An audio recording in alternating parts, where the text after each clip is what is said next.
നിനക്ക് എന്ത് പറ്റിയതാടാ ജയ്സ? എന്താ പറ്റിയെന്ന് ചേച്ചിക്ക് അറിഞ്ഞൂടെ? ചുമ്മാ ചേച്ചി വെറുതെ ആളക്കളി വെക്കാനായിട്ട്. നീ എന്തിനാ എന്നോട് ചൂടാവണേ? നീ പറയണായിട്ട് തോന്നുന്നു ഞാൻ പറഞ്ഞിട്ട് മിന്നൽ വന്നെന്ന്. അല്ല, ഞാൻ പറഞ്ഞിട്ടാണല്ലോ മിന്നൽ വന്നത്.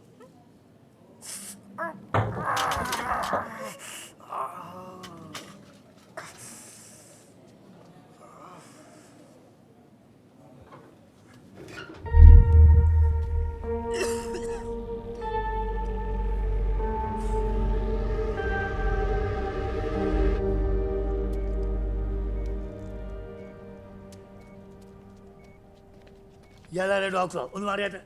ഞാൻ അവന്റെ അപ്പനാന്നേ. അതുകൊണ്ടാ പറയുന്നത് മാറാൻ. ഇഞ്ചക്ഷൻ കൊടുത്തു സാർ. ഓൺ ചെയ്. ഡോക്ടറെ, ഇതെന്തോ ഒരു വിറയില്. എനിക്കും അറിയില്ല, ചിലപ്പോ ഇങ്ങനെ കൈ